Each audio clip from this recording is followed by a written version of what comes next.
Committee, good morning, and thank you for having me here. I'm Representative Steve Harris, District 21, and I do have before us HJR 001.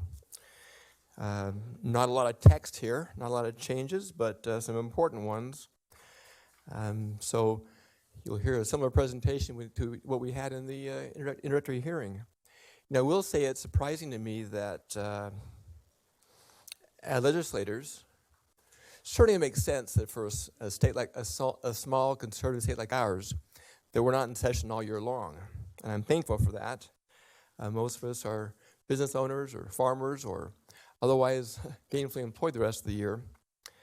And yet still, for most of the year, we are out of commission in actually every real sense of the word. In fact, we're only one of 14 states that are thus out of commission. The vast majority of states, while also not full-time, have the ability when need arises. Mr. Chairman, someone just pointed out that there's no audio or visual, or they can't hear or they can't see. So I just want to confirm that they can. Thank you. Thank you. Mr. Chairman? Yes. Thank you, Mr. Chairman. Representative Holtzclaw, yes, there is a 40 to 60 second delay, and so that's what they're experiencing. So it's up and going now. Yep. Thank you. So let us know again, Representative Holtzclaw, if you hear that they're still unable to hear us. Representative Harris, you may continue. Thank you. So the vast majority of states, although many are not full-time, still have the ability when the need arises to call themselves back into session and take care of legislative business as they should be. This summer, certainly we saw our own inability to act when we needed to act. We saw our inability to act even when called into session. We had very limited ability to legislate, and that's just wrong. So this HJR lets us join the majority of states in constitutionally allowing us to do our job, to legislate when legislation is required, to not wait for 9 months or more to act when the time is to act. And so that's certainly reasons why I'm bringing this legislation forward to you. You will see that in the bill that it's pretty simple. It simply indicates, after making a few comments to enshrine our organizational session, it simply makes a few comments that says that if 60% of us, of the two houses, choose to request a session, that it must be convened, and we are then able to meet in session within 15 days of that demand. And with that, I would stand for questions. Thank you, Chairman Harris. Committee, any questions? Representative Young? Thank you, Mr. Chairman. Representative Harris, I'm assuming that there has been a great deal of research done into different ways that other states call themselves into session. Are there some things that you could share with us about how what we are doing compares with what other states do? Representative Harris. Thank you. I could, for as long as you want to. I have every state and their approach to it.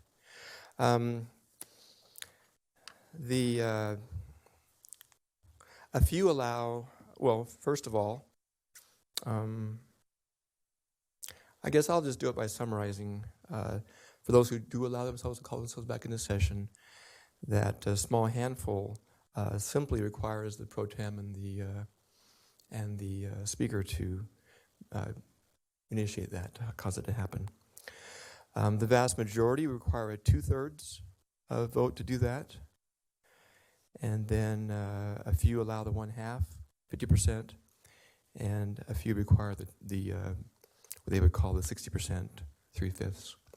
And then there's one state that requires 3/4 of the folks to make the request.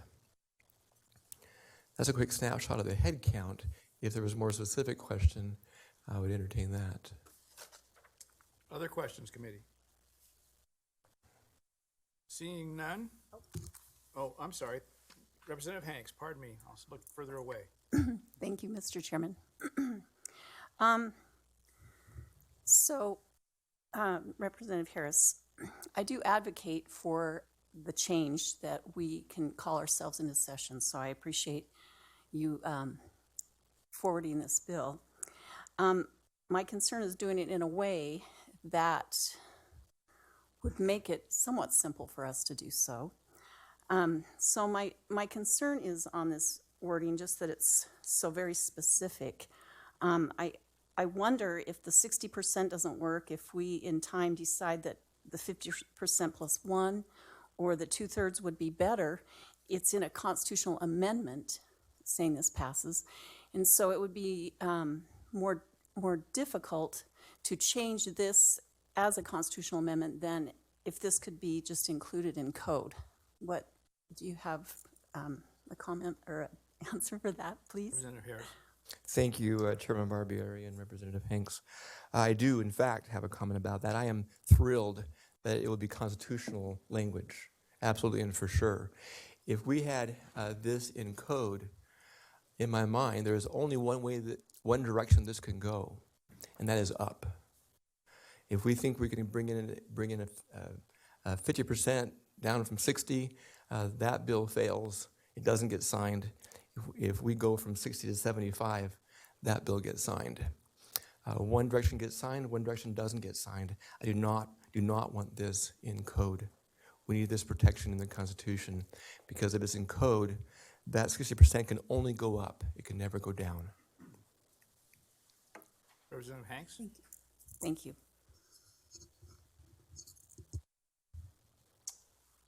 Seeing no other questions, So, if I might, I have my co-sponsor, Gan de Mordaunt, also like to testify if she might, or open. Representative de Mordaunt.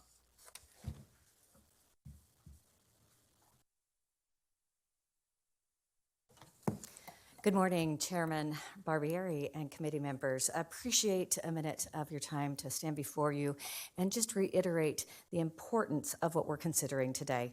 I don't think that you need reminding in this body, in this committee, what we have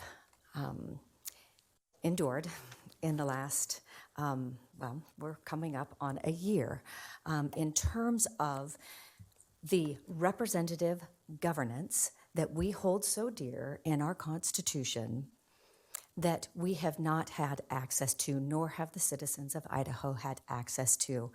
Our citizens and constituents deserve to be represented around the state by their elected representatives. And so this is our highest priority, and it makes sense that this also is HJR 1. It is absolutely our highest priority and ought to be protected in the Constitution. Those checks and balances between the executive, legislative, and judicial branch are crucial safeguards in protecting individual liberties and countering government overreach. And so I would kindly ask for your support in, again, restoring the ability for us to truly have a representative governance in our state and represent the citizens of Idaho. Thank you. Thank you, Representative de Mordaunt. Any questions, committee, for Representative de Mordaunt? I have a question, Representative de Mordaunt, which perhaps Chairman Harris will join with you. I'm concerned about the mechanics of this. The way we've been parsing words here in this recent issues that have come up, I'm concerned about what will be considered a written request. I'm concerned about whether or not leadership in the future will take those written requests and say, well, one's asking for May 15th and one is asking for May 1st, or one's asking for this issue and one's asking for another issue. So we're not going to count that toward a written request for a single issue.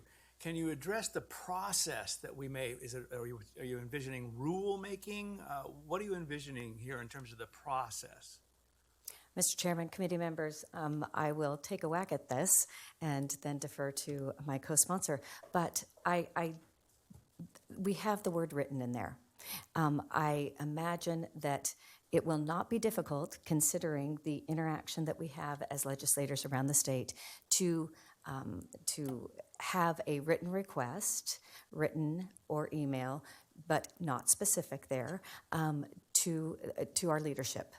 So I don't imagine rulemaking on this, but I will also refer to my co-sponsor on that if you'd like more clarity. You, Representative Harris, have you got a comment? I would briefly, as I mentioned a moment ago, I am in way favor of hard coding that number into the Constitution. I'm not in favor of hard coding processes and procedures.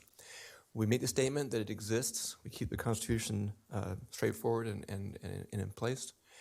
But if we think that what is here becomes a point of contention, I don't want to solve that in the Constitution. We would take that if we had to do it in statute. If we thought this wasn't sufficient, I believe it's sufficient. I believe the reading is clear enough that says, when I have that, we're going into session. Thank you, Chairman Harris. Any further questions with the sponsors? Representative Monks. Thank you, Chairman, and maybe just to follow up Chairman Harris on that, if that would be okay. When I'm reading your language here, it says receipt of a joint written request. I think that's pretty prescriptive in that it's one document, meaning there won't be multiple documents, different dates, different everything else. And so a written request, I think that to me means that the process is kind of well defined. Is that how you would read that, Chairman? Chairman Harris. So in the Constitution, in this verbiage here, there's sufficient to define it so that it can happen. If we thought in the future that there was somehow disagreement or misunderstanding of what needs to take place, there's certainly room left over for statute to clean that up. Is that an answer to your question? Chairman Harris, do you think that a rulemaking would be an easier process for cleaning that up, or do you think that that's really out of bounds in terms of your thinking? So sorry if you mean agency rulemaking. Oh, I'm sorry. I don't know. Legislative rulemaking. Okay, thank you. Yeah, when you mentioned rulemaking versus statute, there's certainly one place to do it. But no, certainly rulemaking, House and Senate rules could certainly take care of that issue, even easier than statute, for sure. Thank you. Further questions of the Sponsors Committee? Seeing none, thank you. We do have a few signed up, and in between we'll take the remote. Let's start with Mr. Jensen. Oh, I was on the list and on the remote because Soren from LSO told me to do that. I beg your pardon, sir. Could you repeat that, please? I was told to be on that physical list and the remote list because Soren from LSO told me to do that. Okay. And Just give us your name and you can begin testimony. well, before I begin, I may have to throw myself on your mercy to refer to other legislation from another time, but I'll have a good reason. Mr. Chairman, representatives, and my fellow Idahoans, my name is Matthew K. Jensen. I am the District 17 Republican Vice Chairman, resident of Boise, and I'm about 80% there with this constitutional amendment. Not only have I spent a lot of time in this building over the past 2 years, but I've taken every opportunity to talk about this amendment's very subject with a lot of fellow Idahoans, and a lot of Idahoans want something like this. Some interesting things happen when I talk about some of the specifics, however, one of which is that when I mention a specific and purposeful lack of a clear limit on a special session, invariably the discussion goes towards the ability to have a year-round legislature, and everyone doesn't like that. My fellow Idahoans like the legislature being able to call itself into session, especially in response to some kind of danger to the state. They like the idea of being able to bypass the governor when necessary. Somewhere along the way, I think somebody understandably conflated the desire to remove the governor's rather egregious limit on the last special session with a supposed want to remove any kind of clear limit on the legislative session at all. A universal point is often made somewhere around that point in the discussion that a government that governs least governs best, and the things that a legislature does is governing. So, it's one of those things. I'll note here that the reason for a lack of a clear limit in the working group during the summer was, and I quote Representative Harris directly here, two thoughts. One is we have the ability right now to have a year-round legislative session. Until sine die, we can go on, and none of us seem to want to, and we're usually quite anxious to get out of the session. And for those playing along at home, that was about 3 hours, 48 minutes, 34 seconds into the video on the archive. This turned out to either be not completely true or a bit dangerous. Either the legislature really does have a new time limit on legislation, or we're relying on some unwritten expectations.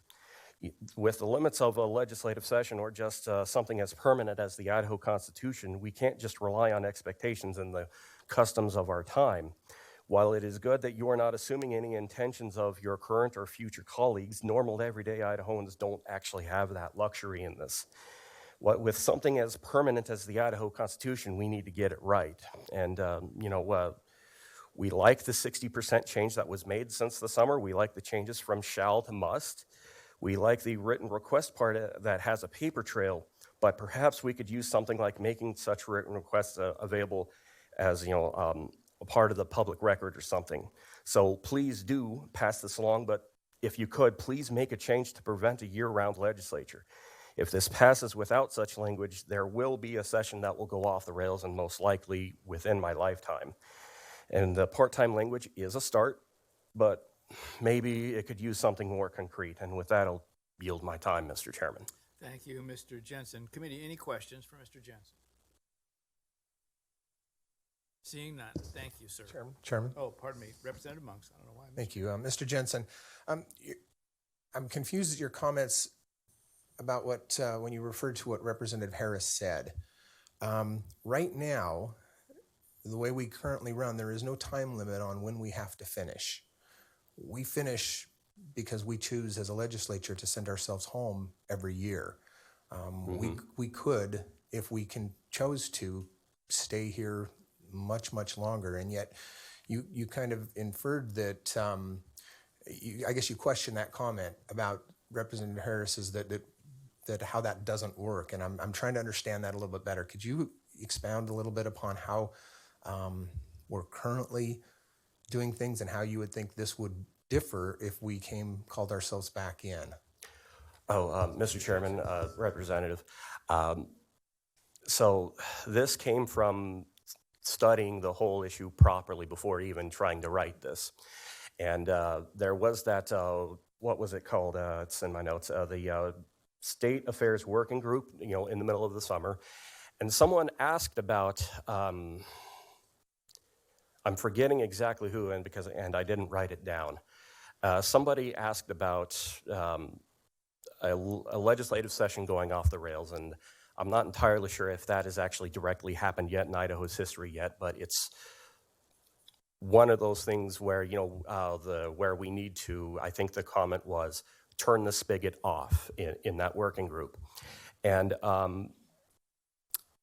being as that I am a Republican and I advocate for a specific platform and certain ideas, what I said in there was, a government that governs least governs best. And leaving that whole part of the subject just open, that's a bit scary, especially when, a legislature does have the power, in that situation to do all kinds of crazy things. I'm not saying that they would, but that possibility is there, and that's kind of not cool with a lot of Idahoans.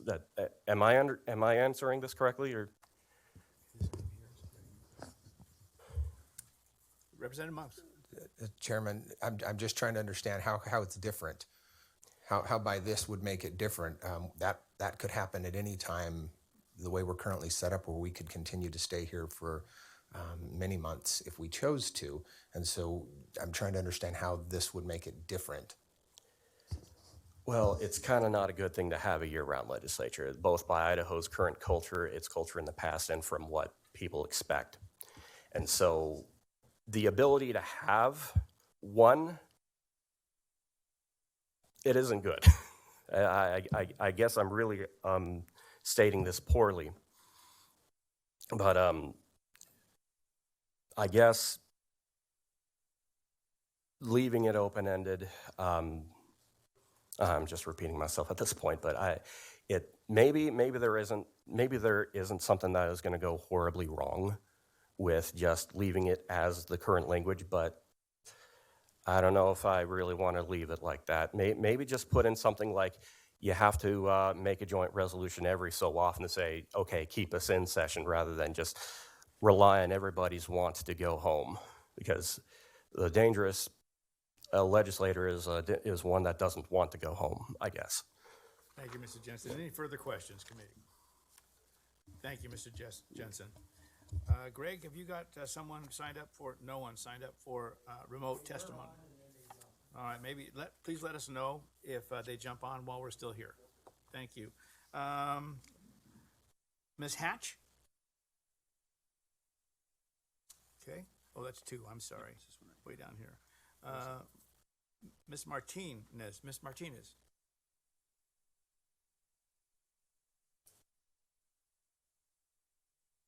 Is there anybody further? Oh, please. Sorry, I didn't prepare anything. I just wanted to say that I am for this. What happened over the summer should have never happened, and it was really rough on everyone, not just you guys, but the citizens as well. So if there's any way to help make that not happen again, I'd be 100% for it. So thank you all. Thank you. Oh, I'm sorry, Ms. Martinez, could you go ahead and state your full name for the record, and then I do have a question. Sure. My name is Rosa Martinez. Thank you. So when you say what happened this summer, to what are you referring? Well, in June, the legislature tried to convene, and were told basically that it was illegal. And even though they had good points and everyone believed that it was actually legal, and the Senate said it wasn't legal, it just was very confusing to everybody. And, you know, everyone showed up from all over Idaho, from all the way the tip of the north to the tip of the bottom, and pretty much just to almost be heard, you know, and it was very frustrating for everyone. Thank you, Ms. And kind of Martinez. sad. Committee, any questions? Seeing none, thank you again. Thank you. No one else has signed up to testify. Is there any further testimony from anyone? Please step up and give us your name.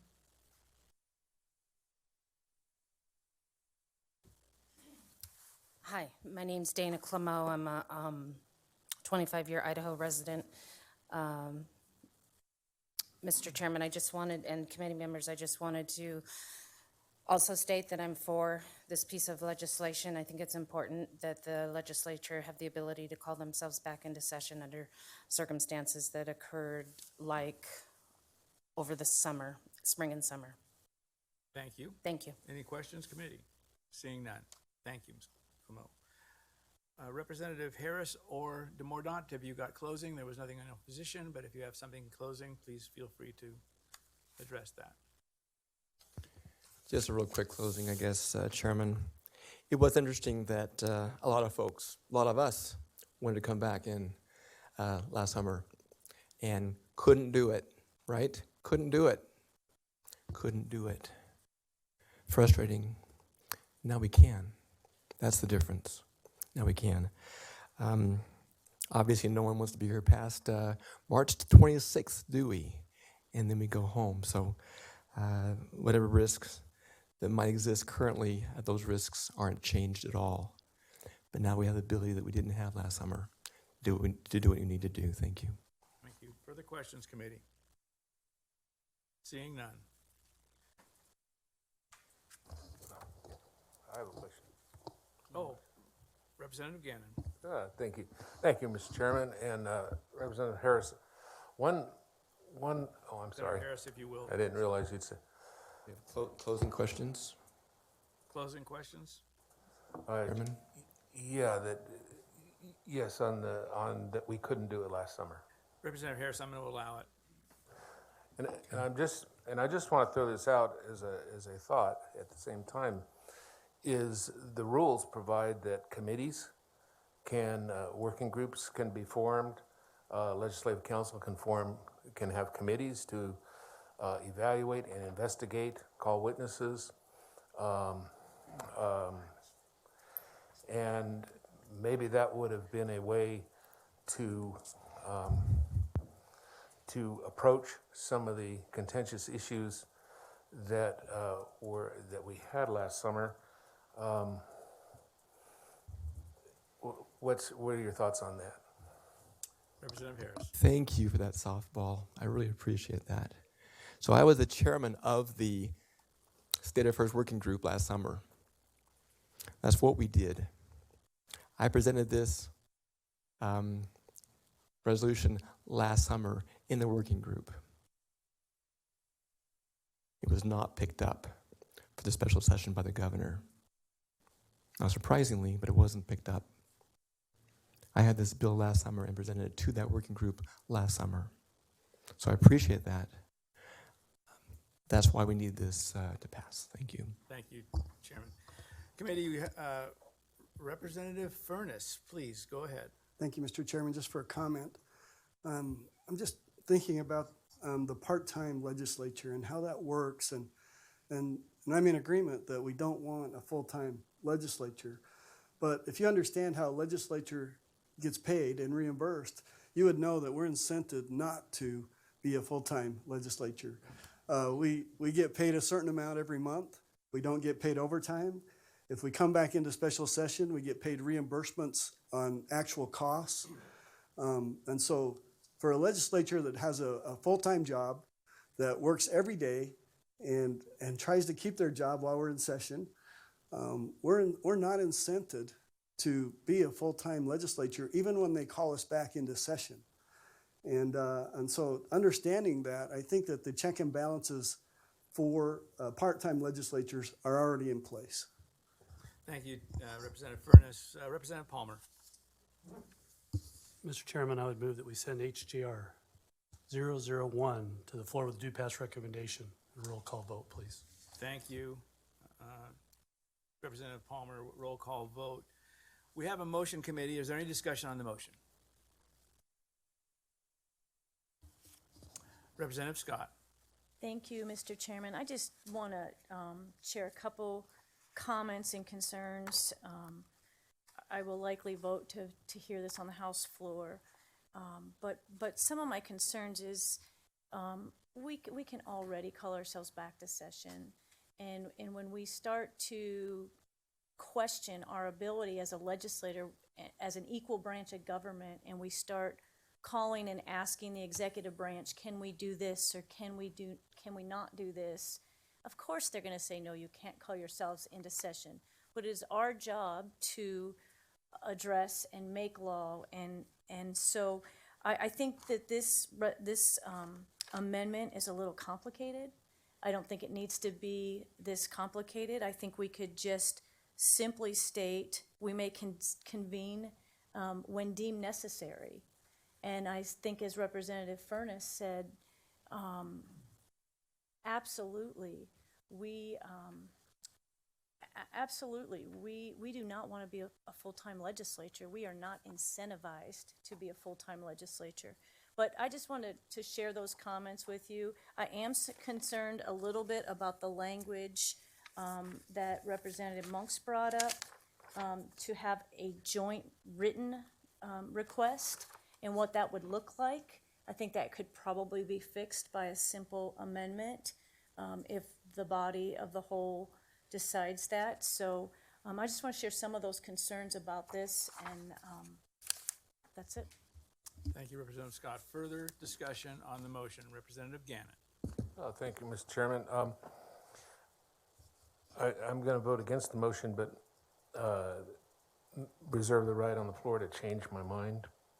My concern, and I need to think about it a little bit more, is that I keep thinking that if it's going to be a special session, it should be called for a specific purpose, special purpose, and that's, otherwise you may have a lengthy, more length to it than we would want, and you may have unintended consequences, and that we'll be considering bills that maybe the originators hadn't really brought up, and that you might just have a mini session of the legislature. I keep thinking in my mind it should be a little more restricted to a specific purpose, like maybe tax purpose or you know, something like that. So, but I would reserve the right to change my vote on the floor. Thank you, Representative Gannon. Further discussion on the motion, committee? Seeing none. A roll call vote has been requested. You may go ahead and proceed. You want to use your microphone. Representative Crane? Aye. Representative Armstrong? Aye. Representative Palmer? Aye. Representative Barbieri? I'm going to vote aye, but reserve. Representative Holtzclaw? Aye. Representative Monks? Aye. Representative Scott? Aye. Representative Andrus? Aye. Representative Young? Aye. Representative Furness? Aye. Representative Hanks? Representative Scott? Aye. Representative Gannon? No. Representative Matthias? I vote aye. I'd also like to reserve. Okay. Aye.